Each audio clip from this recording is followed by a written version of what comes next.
Today on Marketing Mavericks, we talk with Jeff Jarvis, Scott Monty, and Brian Rich, all about the leaked New York Times Innovation Report. What does that mean for media and journalists? Coming up next. Netcasts you love. From people you trust. This is Twit. Bandwidth for Marketing Mavericks is provided by CashFly at CACHEFLY.com.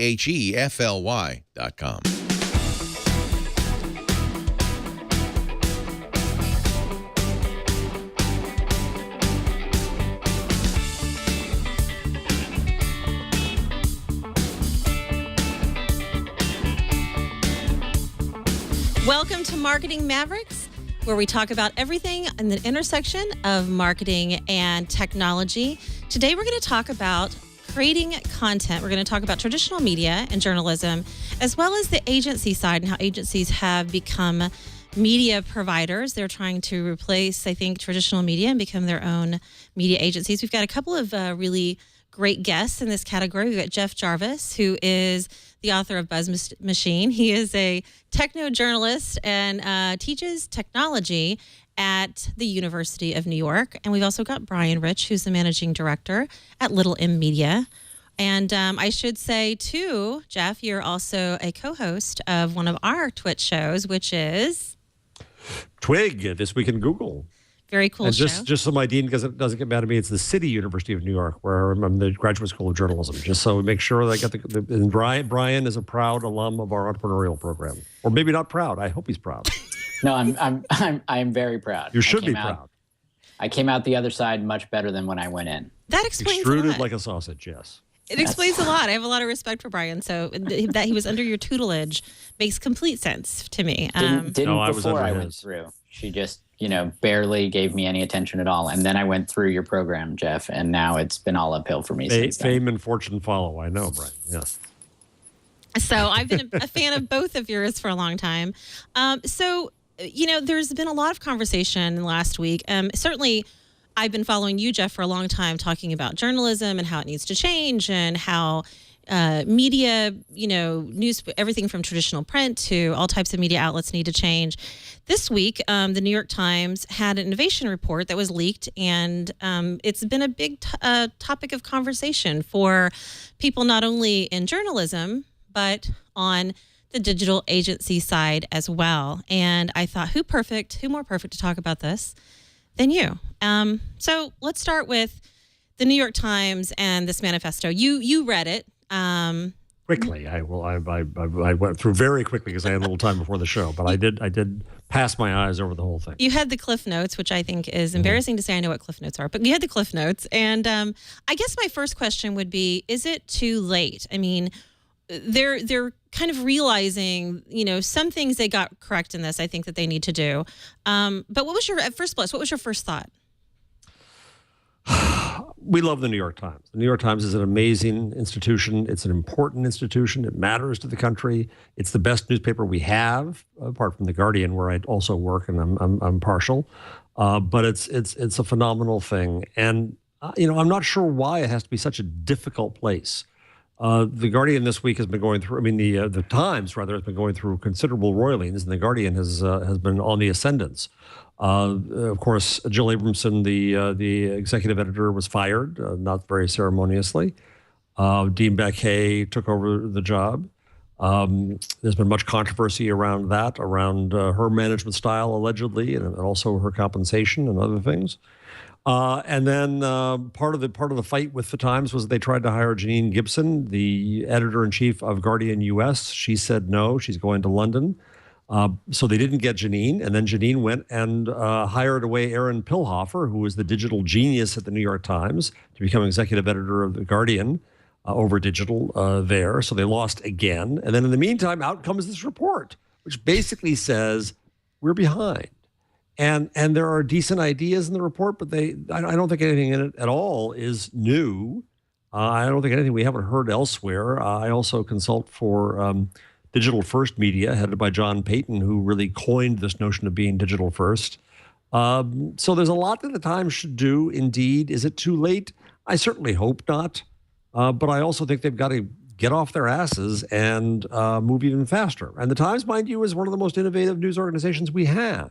I was with some big investors in California just last week, and they were talking about one of these papers. I won't say which one. And one of these papers is brilliant and far ahead. But they were kind of saying, if that's the best the newspaper industry has to offer, uh-oh.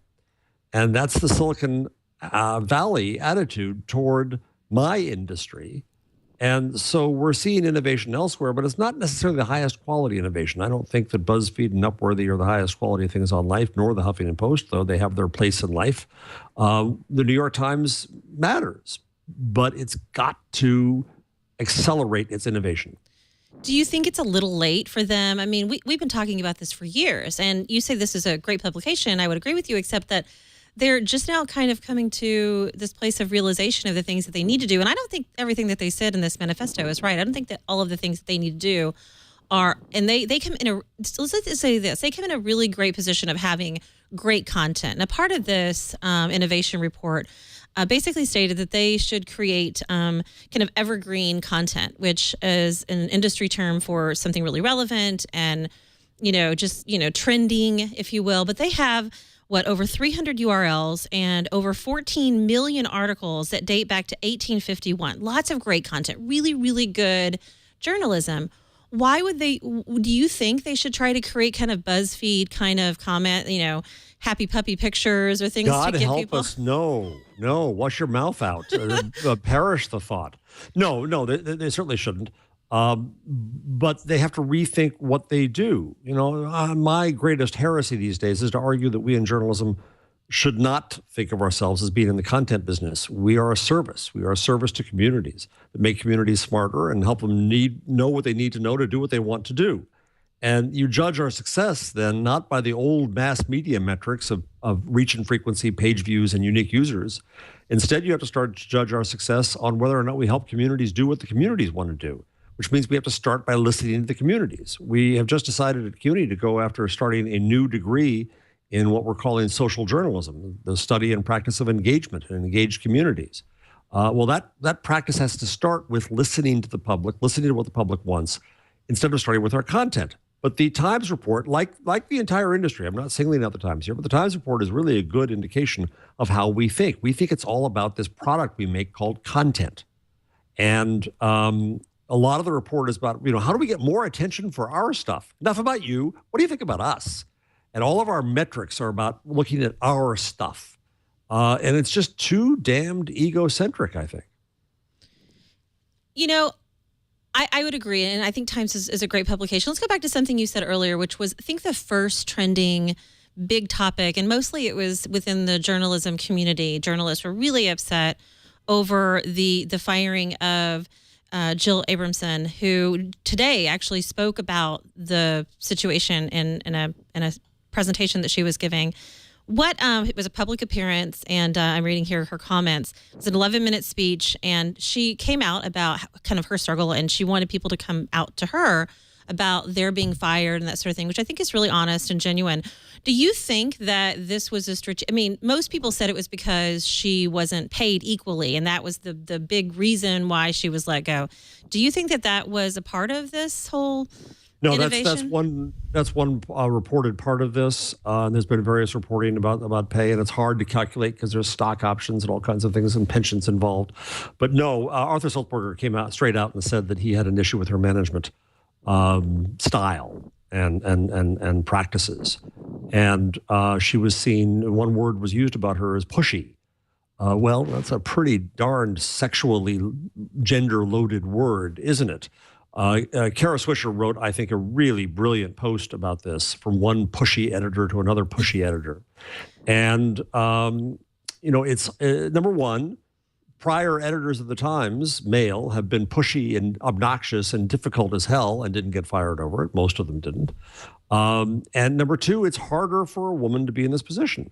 And, I think if you look at someone like Marissa Mayer, who, gets crap for being cold or steely or other words about her.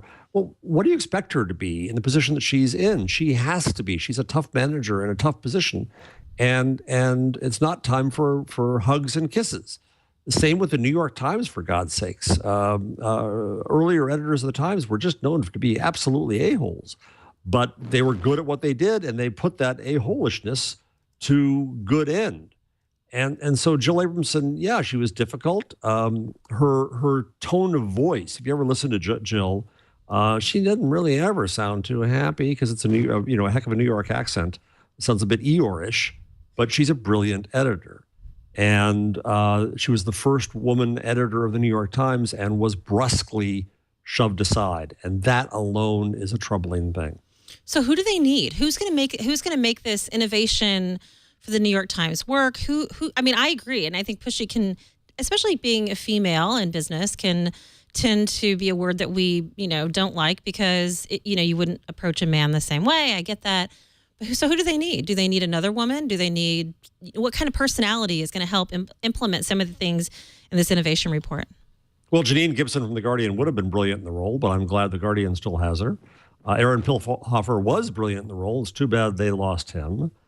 They had this newsroom innovation report was written by a bunch of the young, bright people in the newsroom, and they better work very, very hard to hold on to those people and to listen to what they say. I tell my students that when I came into the business, this is a Uncle Jeff moment here. When I came into the business, youth was something you had to get over. You had to grow out of youth and the limitations of it. Now, youth is an asset. Right? Young people it's not that they're digital natives. There is no such thing, as Dana Boyd tells us. But young people do at least have a different worldview when it comes to media and what we do. And we have to respect that and have to listen to it. Clay Shirky says that he makes a good analyst but a bad entrepreneur because he was taught when he grew up that you go to a store to try on pants and you go to a record store to buy music and you go to a newspaper to get the news. And he had to unlearn all those things. And that allows him to explain the transition from one to another. But he constantly still thinks, he admits, in the old way. And I'm certainly of that age too. So I think that youth is an important asset to bring into the Times. And whether it's the Times or other news organizations, I think there has to be a skip of generations. I think that people my age have to be skipped over by people a full generation younger than us, and we have to give them the faith to see that they can bring these institutions into a new age.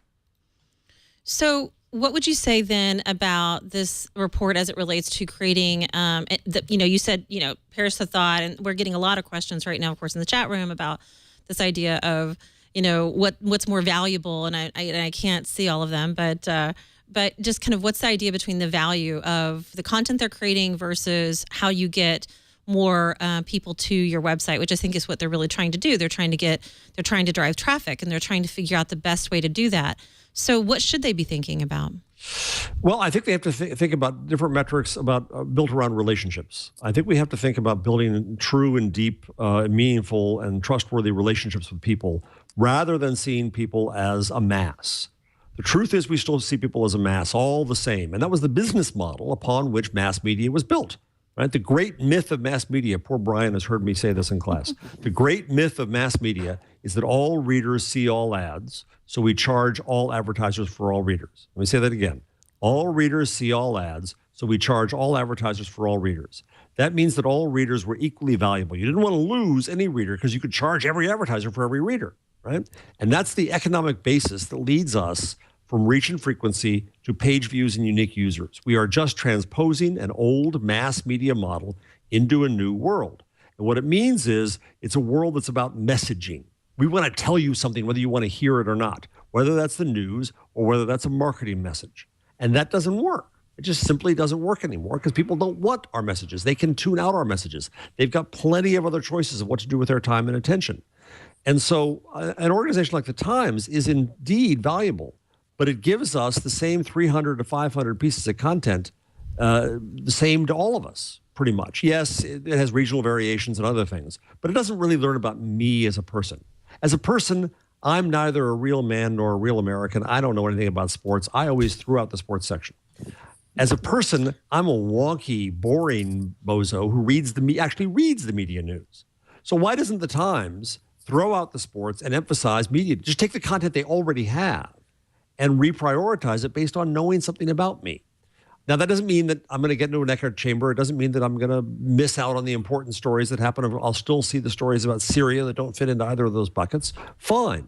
But start to know me as an individual and treat me as an individual rather than as a member of the mass. But we're not there. So this idea that we have to get people to come to our website, I think is outmoded. I work with something called repost.us that makes articles embeddable like YouTube videos. Why shouldn't articles travel around the web like YouTube videos? And pardon me here, stay right there. Sorry, no sneeze button. You're allergic to this mixer conversation. Yeah. So why don't we let our content go to the readers rather than always making our readers come to the content? Why don't we rethink the very form of what we do in the news? And why is it always necessarily an article? It doesn't have to be, right? Look at Vox and Wikipedia. They've unbundled the article and put background and explainers over here as a separate thing. And Twitter puts what's new up here. And we unbundle the publication. Now we're unbundling the article. Now people formerly known as the audience, as Jay Rosen says, have plenty of places to go. And so I think part of the problem with the Times report is it's still in that old media model of saying, number one, we make content and we want more people to see what we make. No, we should be starting with, what does the public need us to do? Journalism is a precious resource. The public can share information on their own without us. We have to add journalistic value to that, confirming facts, debunking rumors, asking the questions that aren't asked of public officials and those in power, adding context, adding explanation, adding background, finding people to trust, and so on and so on. Those are a lot of journalistic tasks. But those aren't necessarily about just churning out more content like sausage. Well, and content that they have, as you mentioned, is actually really good content that we can trust, right? But then there's this conversation, too, around advertising, and then there's the agency-created content that is another conversation. You know, Scott Monty is actually on hold and waiting to join us. And I know you can't stay very long. Jeff, can you stay for a few more minutes? I got to say hello to Scott and find out what's happening.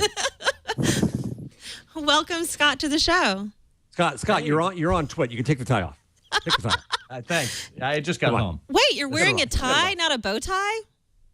It's been known to happen from time to time. Sorry to disappoint. You never disappoint. Actually, you always have an element of surprise, even today. I do my best. So we're talking in depth, of course, about the New York Times, and you wrote a really thought-provoked post about this yourself, which was, I highly recommend that anyone who's interested read it. What brands can learn from Bombshell, which is all about the innovation report that the New York Times came out with. And what drove you, Scott, first to write this? Well, you know, it was interesting because you know, the Times report. There was so much focus on Jill Abramson and her role, and I thought, you know what, the story is bigger than a single person, and it's bigger than this issue of gender equity. And the real story behind it was exactly what the Times. I'm trying to get my my microphone out of the line here. I'm used to doing just audio podcasts, so I apologize. It makes you look really professional, Scott. Don't worry. Yeah, it does. Thanks. Thanks for showing us all up there. Hello, Uncle Jeff. Hey there. As opposed to Brian, who has his $4.99 earbud in. So it makes you look much more right down there, Scott. You're ghetto, Brian. I'm like in my closet. I'm in my closet, and That's Scott's good. like in a professional studio that that. he has constructed in his home. So yeah, This is my studio. Anyway, I thought that there was more of a story here behind the business of what was going on at the New York Times, and you know why there had been such a shakeup beyond just the gender stuff. What really was driving the decisions there? And this report that was leaked almost concurrently with the personnel announcement was just chock full of information, of insights. Quite frankly, I was impressed with exactly how honest the Times was with itself, with where it needed to do some introspection and where it needs to make some improvements. They spent 6 months interviewing people inside and outside the company, and they credited people like Janine and like Henry Blodgett just as much as they were crediting quotes from the inside. So I began to pull this apart, and as I read more and more of it, I just became intrigued with the story here. And it's a story that goes well beyond the times.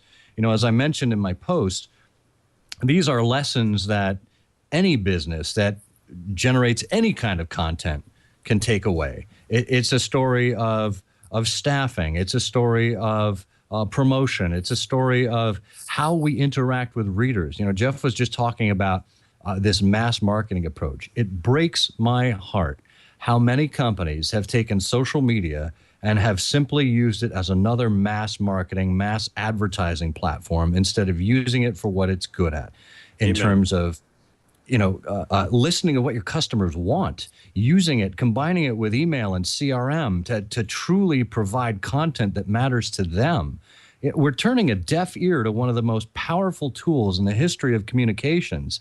And I got to credit the Times for starting to turn the battleship in the right direction, or the aircraft carrier. They haven't done it completely yet, but full credit to them for pointing us all in the right direction. Jeff, so that's a pretty big mouthful. And this is a huge report. I highly recommend everyone read it, besides reading Scott's, as he called it, the Cliff Notes of the report. But what do you say about that, Jeff? I mean, what Scott is saying to me is that, you know, it's, you know, they're at least analyzing themselves and they're trying to get better, something that you teach yourself and your you know, student here, Brian, has learned how to do. But they're just now here. Is it too late? I asked this earlier. Is it too late for them? No, I don't think it is. I think it could be too late for some newspapers that are bad and getting worse. But, you know, Jill Abramson also made it, I think, a stronger paper while she was there. And but I think here's what they have to do. And the report hints at this. What does it mean to be digital first? The problem with this is that there's still revenue coming in from print. And the reason is, no offense to those in marketing around me, but advertisers are dumb. They go with habit. They go with what they've always done. Nobody ever gets fired buying the New York Times, right? And even though the audience is bigger online, even though the audience for prime time is sinking and so on, the advertisers are paying the bills and they're supporting the legacy. What you have to start doing is pushing your audience, your staff, and your advertisers all to the future. And the goal is pretty straightforward. The goal is to become a fully sustainable digital enterprise before print becomes unsustainable. Print will become unsustainable economically. So you've got to become a fully sustainable digital enterprise. And to get there, you can't just wait until that day happens and say, oh, well, now we're losing a fortune on the print. Well, gosh, what are we going to do? No, you've got to be way ahead of this. And so I think what it means is the print product has to become your byproduct. Your primary product, and the Times report says this, and the Guardian also believes this, and Digital First lives by this, is that your digital product, your digital service, is primarily what you do, and print is something that you take and freeze dry stuff off of digital and put it into that ancient mode, as long as people, and especially advertisers, still want to subsidize it. And you've got to push your advertisers over to digital because that's where they want to be. Yes, of course, there's abundance. Yes, you don't control the scarcity the way you used to. You have to find new things to sell them beyond just reach and frequency. And no, you shouldn't sell them the family jewels by doing native advertising that tries to fool readers into what you were doing. You've got to bring all kinds of new skills to this. And people like Brian and Scott know a lot more about this than I do. But then you've got to figure out what the sustainable digital enterprise is. And it's going to be smaller. It's not going to be the big old monopoly you used to have. It's going to shrink in staff. You've got to prioritize to what really matters. You can't do the same stuff everybody else does and rewrite the same stories everybody else used to write. News is far more efficient because you can do what you do best and link to the rest.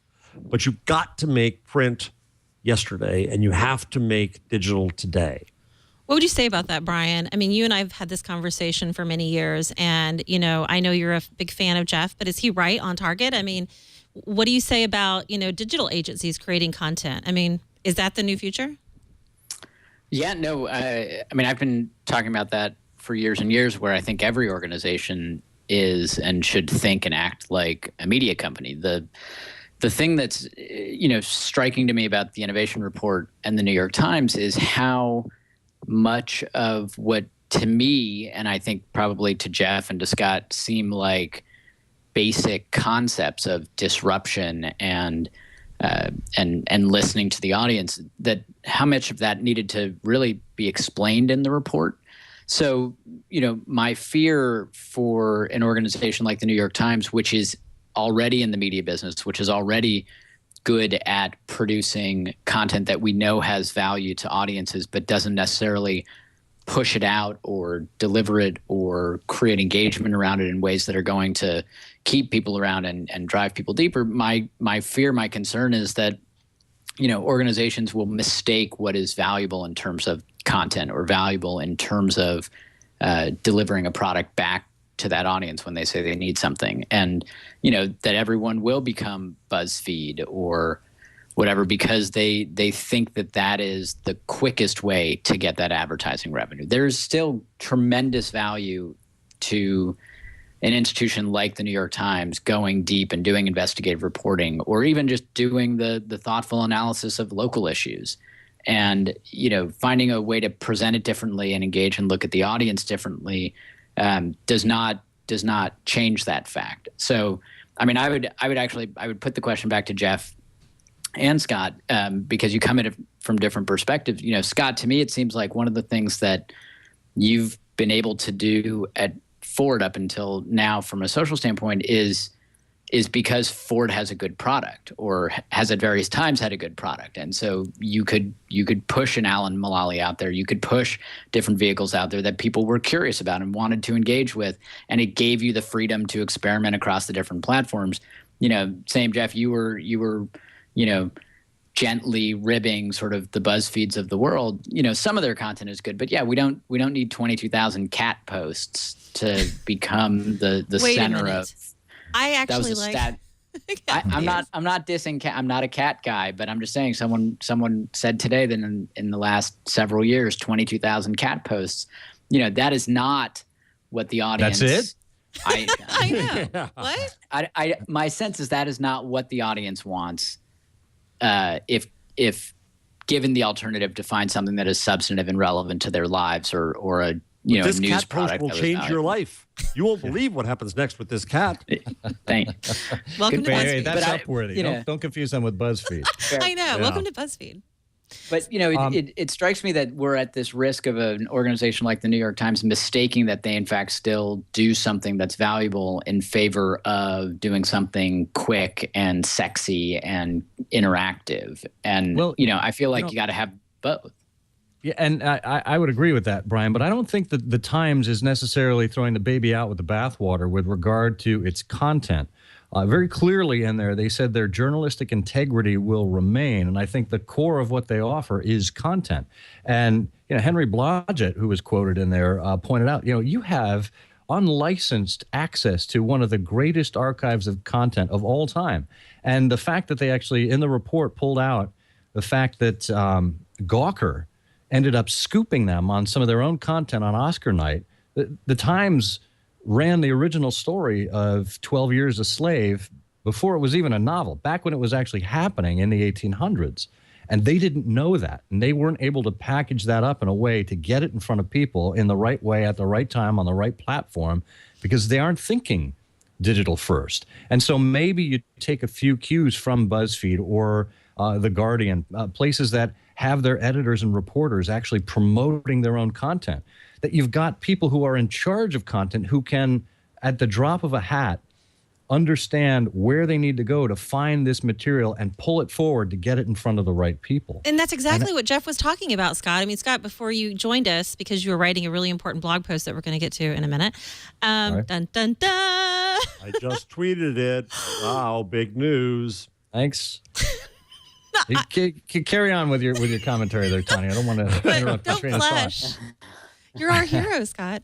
No, but I mean, Jeff was just saying that it's this idea that as content providers, as journalists, finding out what it is that, whether it's cat videos or something more important, like what's happening in the world, but finding out your personal interests and then catering content that's yours. I mean, we don't see that happening, certainly from a platform standpoint. I mean, Facebook still doesn't know really what I want to see, and I get the wrong information or the wrong content all the time. So where does Here's an interesting thing, though. I don't know how many consumers actually take the time to refine their Facebook feed, and maybe it's too hard. But every time you click on an ad, every time you like something, that tells Facebook something, and you can tell Facebook the negative, the stuff that you don't like as well. And for me, I'm too busy to go through and actually take that time and click on every piece of content, whether I like it or not, and give them a message back. And frankly, I don't think most consumers know that either. So until the platform gets smarter or perhaps gets simpler to use, Facebook and all of its privacy policies and everything all along has been very complex for the average user to understand. And I think we need to think more of the centrality of your average user, what's easiest for them, and what can get them the content that's relevant to them. So, Scott, Jeff, let me ask you both a question. I'm going to Google tomorrow. That's why I have to be on an early flight, so I'll be leaving shortly, to talk to the privacy group there. And I want to talk to them about what I think they should be doing in terms of the best practices of privacy around just that. And with the knowledge that there's value back in sharing about yourself because you get greater value and greater relevance. Any suggestions for me about what you think the best practices of, kind of radical privacy to protect sharing and the value of it would be? Well, go ahead, Brian. I was going to say I don't know that I have a fancy answer or a formula driven algorithmic powered solution, but I actually think that one of the big things missing in the whole privacy conversation is just fundamental customer service. Scott made the point, and I agree that the platforms need to get smarter, but it's too difficult. People don't know, they don't understand. There's confusion. So one of the things that Google, with its wealth of resources, could do is put some smart humans out there that would help everybody to refine their privacy settings and create the experience that they want. You can't program your way to a perfect human experience as much as I'm sure the engineers would like to say so. So I would encourage them to balance whatever they do on the algorithmic, formulaic, ones and zeros side of this with some real human interaction, and not the kind that you sort of outsource for the sake of getting off the phone quickly, but the kind that actually helps people to understand and deepen the positive experience around all of it. Great point. Jeff, I think Silicon Valley, and primarily Google and Facebook, but I mean, you can extrapolate to any number of companies, has a communications problem. They do not get out front of their products and of their changes to their products to tell the story. They wait for users to tell the story for them. And because of that, we've seen such fragmentation of messaging and such disparate opinions. And I think Google's a little better at this in terms of its explanatory videos than Facebook, but by and large, they push an update and then they wait for the reaction, and they either retract what the update is and then eventually creep back up without you noticing, which I think is dishonest and inherently bad for business, or they simply turn a deaf ear to it and they say, well, this is the product decision, we're going with it anyway. And I think the degree to which they can educate, inform, and bring along the user base without dumping something on them is incredibly important. I think Google has a huge opportunity. I think if anybody can do this, they can, and they know so much about us. And I think it could absolutely be where, Facebook they had the opportunity, and they have made it actually more challenging, I think, for the average consumer, to your point, Scott, to actually change their settings or to understand what that means. And maybe they're just kind of lazy, so they don't want to figure it out. But I think there's a huge opportunity here. So Jeff, since you're I think almost the non-marketer here,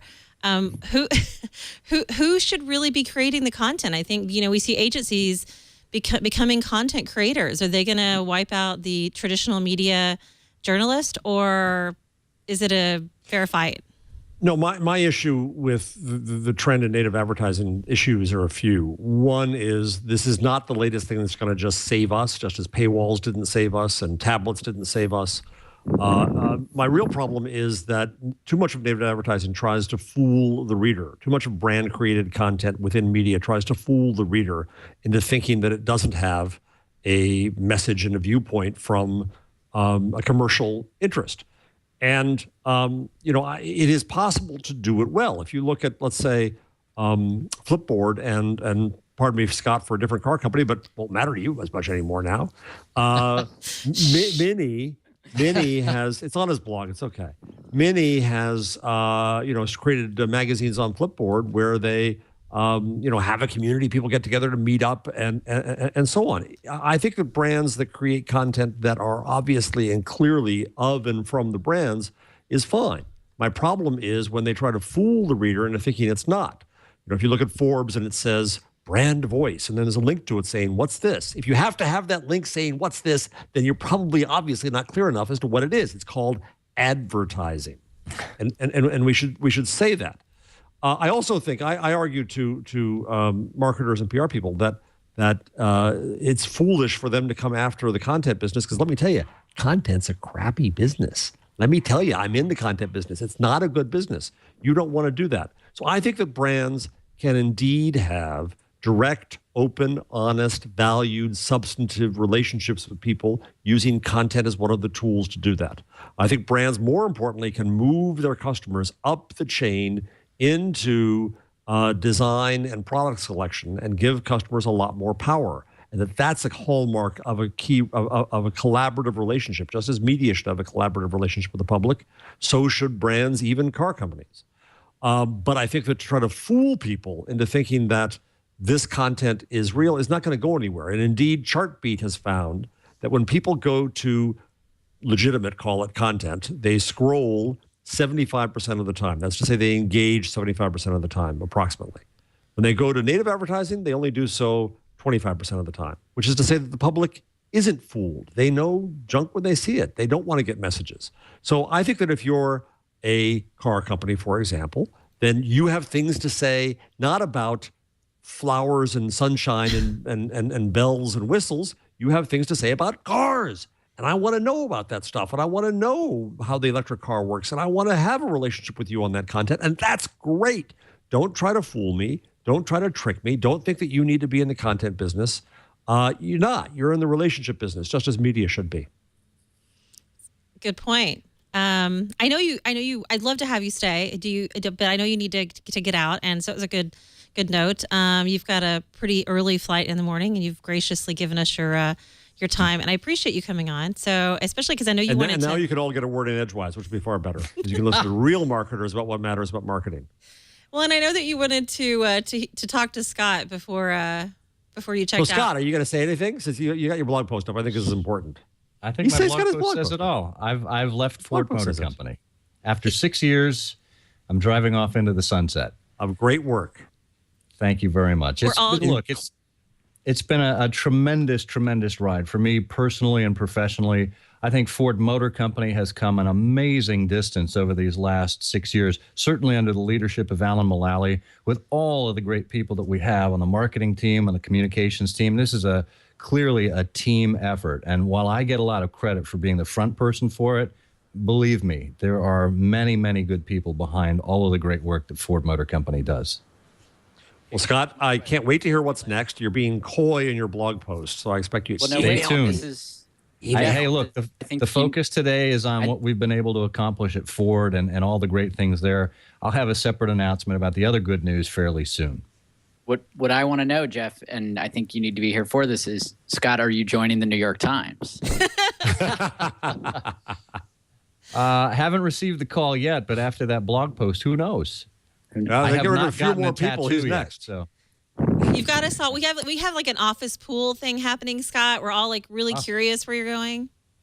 Interesting. You'll probably all lose. And I don't have a Ford tattoo that I have to get lasered off, so don't worry. That's probably good. That's good.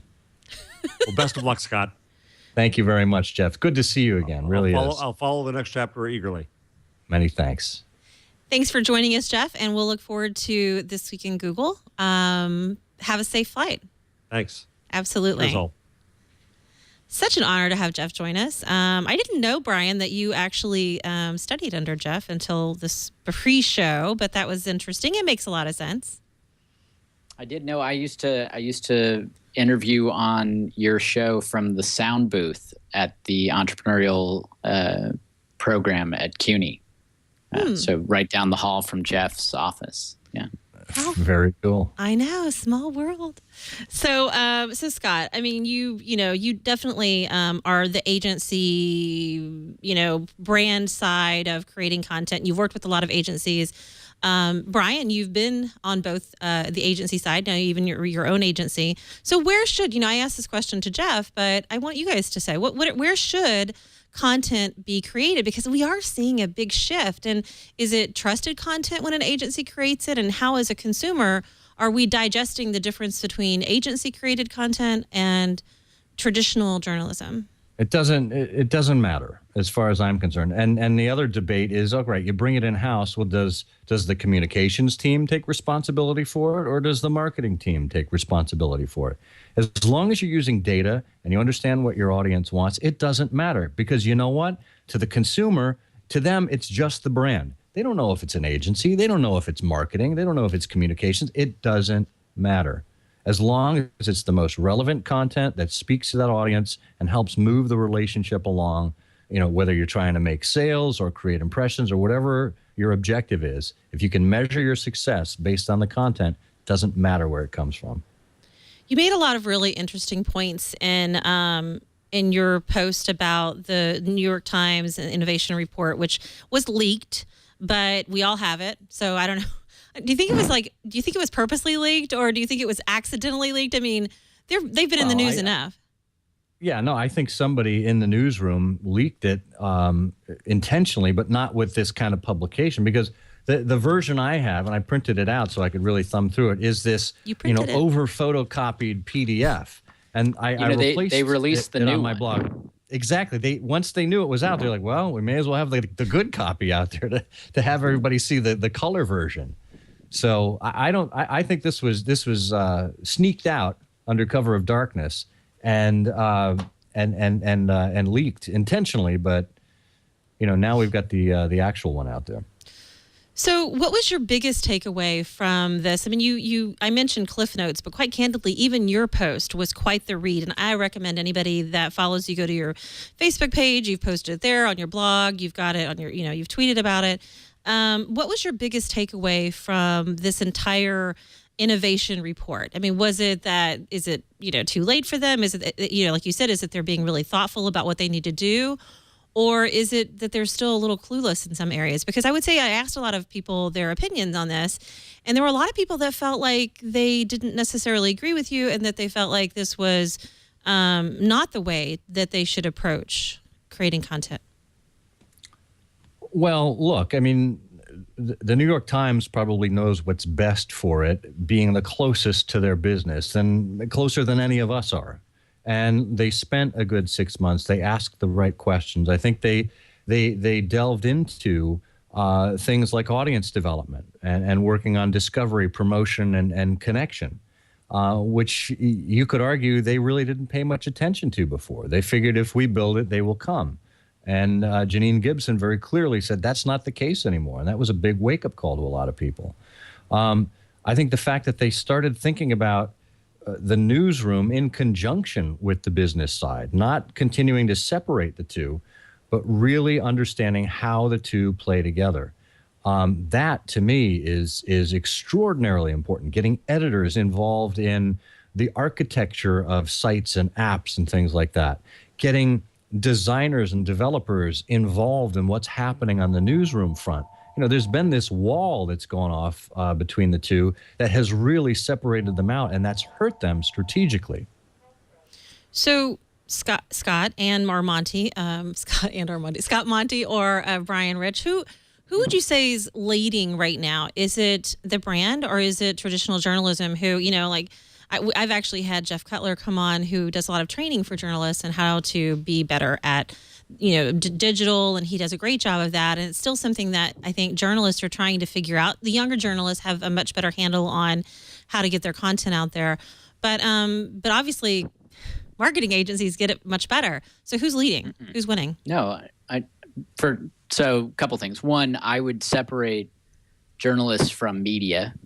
I think there are certainly some journalists who get it and are producing extraordinary coverage of issues and, whatever's happening in the world and pushing it out across a variety of platforms in a very compelling way. And, all of the best companies, the New York Times, the Wall Street Journal, USA Today, Vox, 538, et cetera, they all have their moments, but they also are full of just missed opportunities and sort of really poor efforts. And I think for the most part, and I'm generally kind of a down on agency type of person. I don't actually think that agencies really understand it. They may understand a lot of the bells and whistles and the new platforms, but for the most part, when you look at true engagement, when you look at the quality of the experience, when you look at the ability to drive actual behaviors, actual purchase, there are very few companies, if any, that consistently have figured that stuff out.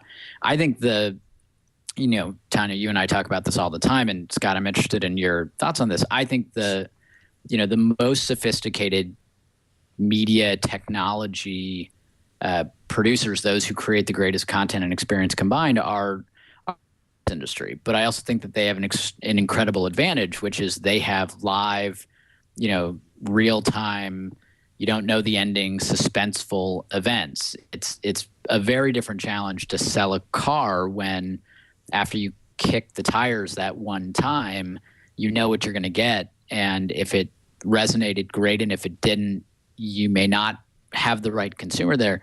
But, game one and game two of a series can be entirely different stories unto themselves. And, as anything unfolds throughout a season, you're going to see the nature of that story change and the opportunities to engage different people, fans of different levels and types differently. So I think the people who are doing the most sophisticated stuff and who really get it are the ones who are having to deal with all of this stuff in real time, which right now may really be limited to the sports industry. It's interesting. Comment, Scott? It's for the auto industry in particular, it's challenging because it is a very complex process. And when you consider that the car is the second most expensive single item that you will purchase in your life for most people, obviously a lot of research goes into that. And there's a very complex arrangement as to how people actually get their information. And frankly, I think too many auto companies spend way too much time on trying to capture the sale and not enough on the service afterwards. If you look at the average length of ownership over the last decade, people have owned cars for 10, 11, 12 years. And that's longer than before the recession. So what are we doing to actually treat customers well along that entire customer life cycle, along that entire customer journey, not just about when they're ready to buy a car?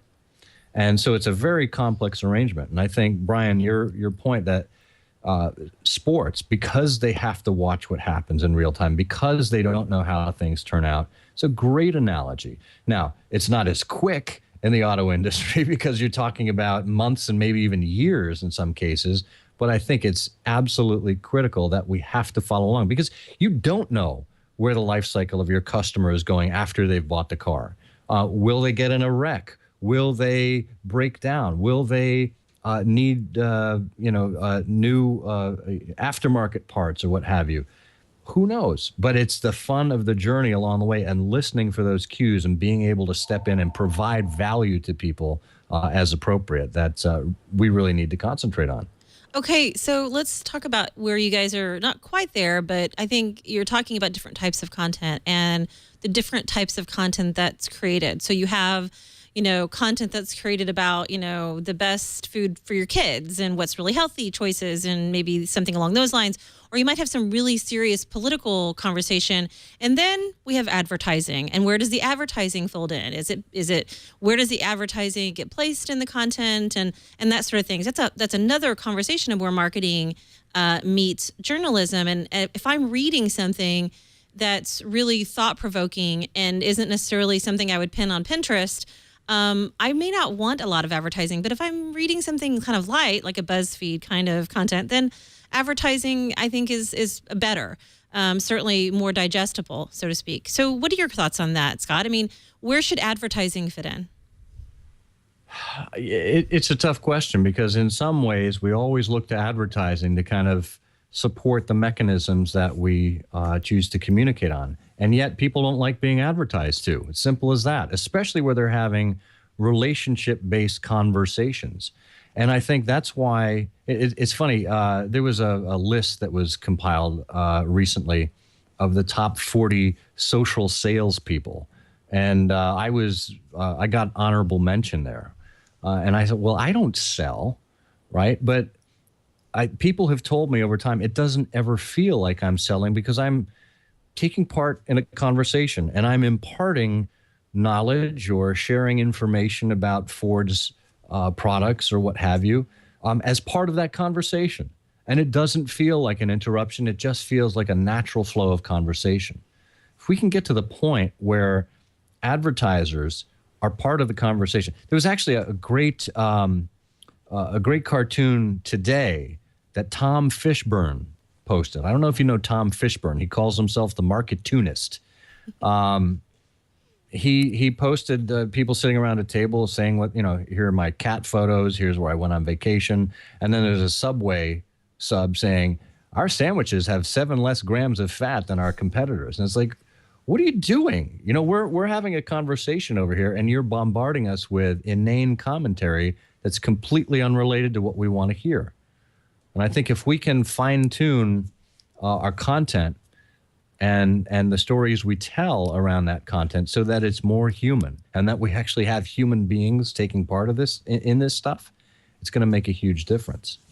What would you say about that, Brian? I mean, you're a fan of everything, whether it's entertainment or, I know I can always count on Brian to contribute, whether the show's about entertainment, whether it's a reality show like Real Housewives. Yeah, I can ask Brian about that. Or and cars. Well, look, I agree with Scott. I think we have to move much more towards developing a relationship and having a relevant conversation between brands and the audience they're trying to reach, whether they are consumers ready to purchase or potentially future consumers who are going to, have their whole perception of a brand shaped early on, and the possibility of, becoming a buyer of something, sort of set in motion, only to be realized later. At the same time, one of the things that I would say, which I think is important, is just in asking your question, Tanya, you took what I would say is a very narrow definition of advertising.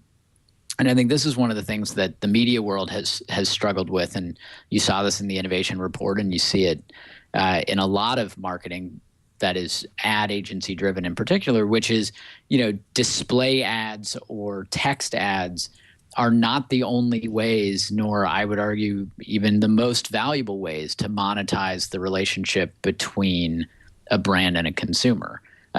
Memberships and subscription and things that can be calibrated more towards the amount of time someone spends or the value that they receive from the connection with a brand. There are a multitude of ways that you can get somebody to part with their dollars if that is ultimately the metric of success that a brand is going to use. And pushing display advertising, or any other kind of interruption sort of based advertising, to me is sort of an agency driven laziness. It's this idea that we can pat ourselves on the back because we got X number of impressions in front of somebody, or we are able to push our message out there, when the actual end transaction, that end connection, is something that's much more intimate and very rarely triggered by that initial ad. I'm not saying that ads don't have value in the sort of sales process, but it's very, very early on and very much at the sort of top of the funnel, if you will. What we have to look at, I think, are more ways to create those relationships and monetize them through, different definitions of value, whether it's, time spent or, amount of a product utilized, or, even just what we see a lot now with things like Kickstarter and Indiegogo, where, you can almost define the value that you place on something, or you can be incentivized to, part with your dollars in a way that is not, just directly product transactional. I just think there's a lot more sort of monetization strategy that we haven't really dug into in really significant and compelling ways. And, this is being mentioned in the chat room kind of over and over again, and they're kind of hyped up too about this idea of advertising to, content that isn't really appropriate. And I think we're all trying to figure this out. What would you say to the piece, Scott, where we're looking at impressions, and how do we measure? I mean, how did you measure this at Ford? I mean, is it really the impressions, which I don't think it is, but certainly that was even mentioned in the New York Times article. Well, look, it depends on what you're trying to achieve. For the purposes of a new vehicle reveal, it's just about awareness. For the sake of a vehicle launch, it's more about how you're driving people to the dealership. There's any number of ways to measure this stuff. And frankly, we haven't figured it out yet. And I think the industry is still grappling with that. Why? Because we put a traditional lens against new media or against new ways of reaching people. And I think we have to throw out some of the traditional ways of thinking and come up with brand new metrics that make sense. I don't pretend to have it all figured out yet. There are much brighter minds than mine, specifically in the analytics space, that make this their living. But I know we together as an industry need to work on this. The ANA just announced that they're going to be taking the lead in some of this. I know Katie Payne, from a PR measurement standpoint in the digital space, has been taking a leadership role in redefining what the standards are for the communications industry. So I think it's early days yet, but it has to be more than likes, tweets, shares, impressions. We have to go well beyond just this scratching of the surface. Well, and I think as technology advances, I think, Jeff, I think Google, there's huge opportunity that Google has not capitalized on when it comes to taking intel about customers and really servicing us with the kind of content we care about. I mean, I don't think I'd mind advertising so much if I felt like it was more appropriate to me and something I was interested in versus maybe a sofa that I searched for a year ago and I don't need anymore. I get constantly served, contextual targeting that doesn't really approach. But, Google knows what I want. It knows where I'm at. And I think there's a huge opportunity where we have developed relationships with companies like Google or even Facebook, who I think, Facebook is going to miss the boat if they don't really change the way that they approach dealing with customers. What would you say about that, Brian? Oh, no, I think there is a ton of room still, particularly for folks like Google, to be explored in terms of, aligning with what customers or audiences have in terms of their expectations, in terms of the information that they want. I actually think that part of the reason that the New York Times Innovation Report is so important, and Scott hit on this in his blog post, and some others have touched on it as well, but part of the reason that it is such an important read is because it's really just the story of everybody looking to connect with an audience around something that's happening in the world today that's relevant in their lives. The difference is that's the business that the New York Times is in. That's the business that the world of media is in. The product companies and the brands and the Googles of the world, they see themselves, I think, far too often as, in the case of Google, a technology company, a facilitator for some aspect of life. But from a consumer standpoint, from the user standpoint, Google is just as much a part of everything I do today as anything else. It's not a company to me. It's the place I go to get, the phone number for the restaurant I want to call, or the directions, or that document I saved, right? It's part of just the step-by-step facilitation of my survival in many respects. And I think that's the way people see a lot of the brands that they have. A car for someone is not just the second most expensive purchase in their life. It's how they get to and from work. It's how they bring their child home from the hospital. It's, how they go and, go out on a date or have fun or whatever it is. It's part of their, sort of choice in how they want to live their life. And obviously the vehicle that they choose, there are lots of factors in that as a result. So I just think, there's a lot of knowledge and a lot of intelligence that would, that I think exists, by the way, and I think Google has in a database somewhere that they're just not using. They're not being smart about it, and not giving credit to the consumer that, if you serve better advertising to them, you'd probably get greater loyalty and, deeper connection and probably more money spent on whatever it is you're trying to push. So, Scott, you've got such a background of expertise, and we're all big fans of yours and what you've done at Ford. And of course, we're all really excited about learning what your next big move is. We're going to be watching you and watching your posts to see what happens. And I tell you, we have an office pool. I'm sure I'm going to be the big winner. I'm putting lots of little, guesses down. I don't know, Brian. Brian thinks he's going to win, but he's not. I think Scott's going to become like his own hologram or something like that. I don't think any existing institution or company or brand, is innovative and can contain Scott Monty. So I think he's just going to have to be sort of the thing. Who says I'm not already a hologram? Hey, I'm just saying. I heard somebody saw you like 6 blocks away about 30 seconds ago. So it's entirely possible that, Holograms, you and Michael Jackson up there on stage at maybe the Tonys in a couple of weeks. Scott definitely is his own brand. Did you guys watch the billboards, by the way? I mean, I know it's not the Grammys, but no? Come on, it's kind of like staring into the sun. But yes, I did watch.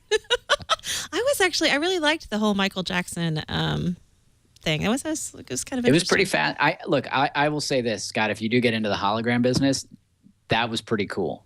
So, Michael Jackson almost looked realistic. I mean, realizing that he presumably has not been alive for many years now. He was more lifelike than several of the actors or musicians on stage. I'll just say it that way. Yeah. The last time I gave a public speech, people said I almost looked like lifelike too. So, I mean, good. We'll take compliments wherever we can get them. I know that feeling. I know. So I believe one of my guesses is, and don't reveal it, Scott, whatever you do, but one of my guesses is that you're going to go work for the Muppets. And the Muppets. No? Interesting. Could be. Waka waka. I would be so supremely jealous were you to go work for the Muppets. I don't know what I would do. I'd rather go work for the Simpsons, quite frankly. Really? What kind of pathetic truck do you take me for? That was really well done. He's kind of impressive, right, Brian? I'm kind of impressed. So, what's your favorite voice, Scott? I have to ask. My favorite voice? Uh-huh. Jeez, I don't know. I guess it would be Barney. That's a good one. Well? Which I just did. Oh. He's like, I just did it. Don't steal any beer while I'm gone. What kind of pathetic drunk do you take me for? Someone spilled beer in this ashtray. Can you do Gonzo? Somebody's asking for Gonzo. Gonzo? No, Gonzo's not really a good voice. I am sorry. I asked, Bacon. I'm not really a Muppet voice guy. What can I say? My first guess, so was it Sesame Street? What's your, I thought you were more Muppets. I said Simpsons. I'm a Sesame Street guy. But, I'm a Sesame Street, Muppets. I mean, they're all good. They're all entertaining. Good, wholesome family fun, right? Yeah. Oh, my God. He's going to Pixar. Dylan, I was going to take that Change one. my bet. There's going to be a whole pool. I'm going to make it go viral on the internet. Everybody's going to want to know where he's going, what the big guess is. So we'll be watching. Whatever you collect, I want a 10% cut. 10%? Who says you're not a sales guy? Hey. I haven't gotten a single dime of commission for every Ford car I've sold over the last 6 years. So it's the least you could do for me. You know what? You're probably one of the people that I think has most built a personal brand. And I've often wanted to talk about this on the show. And in the past, we've certainly talked about it. What would your advice be to someone who is interested in creating their own personal brand? I never set out to create a personal brand. I'm myself. And I was before I came to Ford. It's one of the reasons they hired me.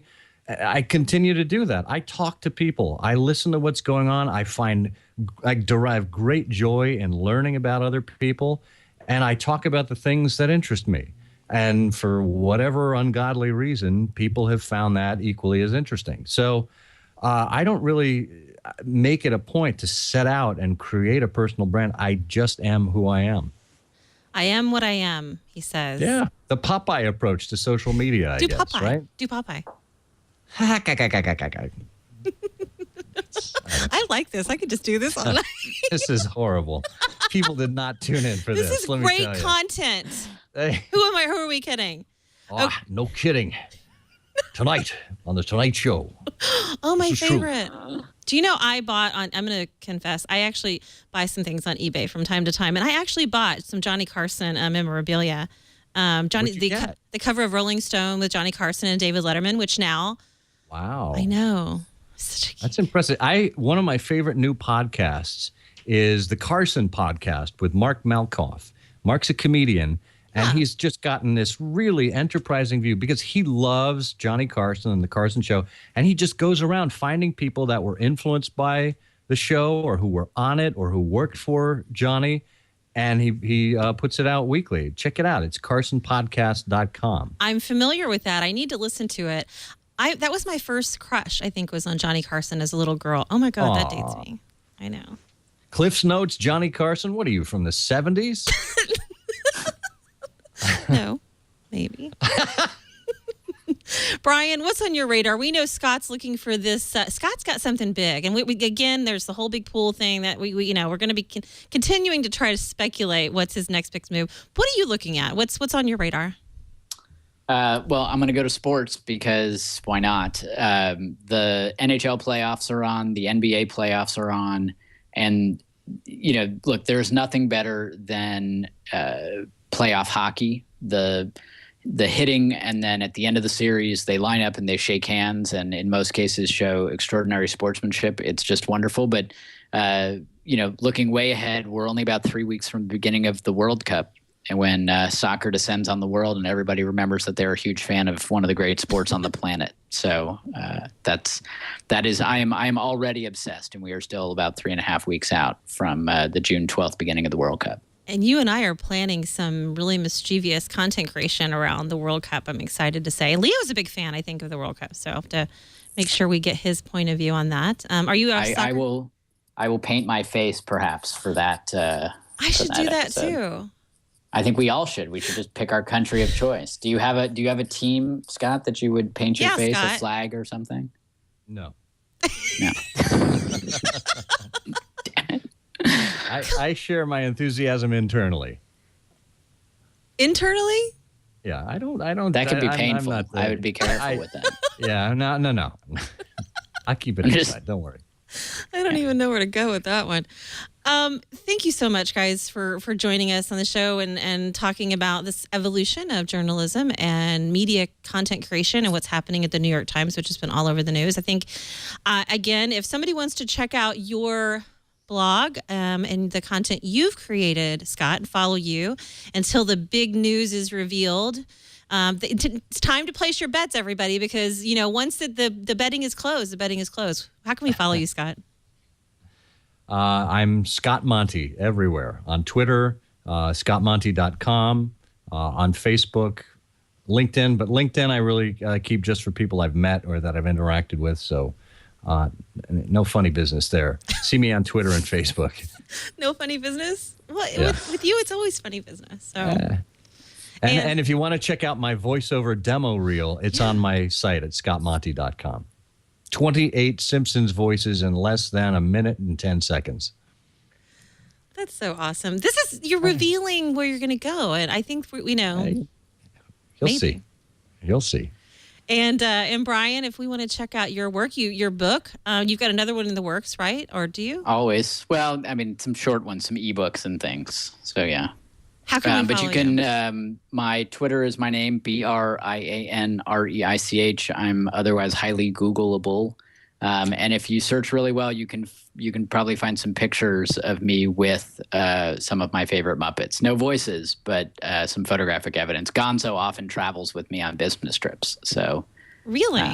Oh yeah. No, my daughter Lucy likes it when Gonzo travels with me, and actually got me a Gonzo that was sort of a doppelganger to me. So if you had to pick one character that would be you would pick Gonzo? Well, yeah. I mean, Gonzo in a sweater vest and a tie is pretty much sort of my personality in a nutshell, I think. Who are you, Scott? What Sesame Street character are you, or Muppet? Oh, geez. Probably Fozzie Bear. You're Fozzie? Yeah. Yeah, constantly telling stupid jokes that don't go over well. Maybe they do. I don't know. I think they do. I think you're a pretty funny guy. I don't know who I would be. Beaker. I'm Beaker. Ooh, Beaker's Or you're a good Beaker? one. No. I was going to say Beaker as a backup, but you, Tanya, you'd be Oscar? Animal. Animal? no. I like Animal. Really? I would go Rolf. out with Animal. Oh, good one, You Rolf. go out with Animal. I like Cookie Monster. Cookie is my. I mean, I had a Cookie Monster. I have a Cookie Monster collection, and Really? Cookie's my guy. We go way back, Cookie and I. But Gonzo. I mean, You yeah, wrote a poem I mean, and you didn't know it. Yeah, but Gonzo and Cookie. So you can't go wrong with Cookie Monster. I mean, think about it, right? Anytime something goes wrong in the world, he just eats it. It's true. Just like doesn't let it bother him. He just destroys it. I also and like enjoys it. I also like Oscar the Grouch, so I don't know what that says about me. And a bit of a crush on Count Dracula. Ah, well, the Count. On who? Yes, of course. Oh, the Count. One lovely crush. I'm a complicated girl. What can I say? Thanks again, you guys. I'm super excited to hear where you're going to go, Scott and Brian. I know you're working on a lot of things too. But that will conclude. Thank you guys, and I appreciate you joining the show. Pleasure. Thank you. Anytime. That concludes this episode of Marketing Mavericks, and I appreciate everyone for tuning in. You can follow us on Twitter by going to #MarketingMavericks. You can also email me with your ideas or suggestions or whatever at mavericks@twit.tv, or find me on Twitter at Tanya Hall Radio. I'd love to hear from you and find out what it is that you'd like to hear more about on Marketing Mavericks. Thanks, everybody.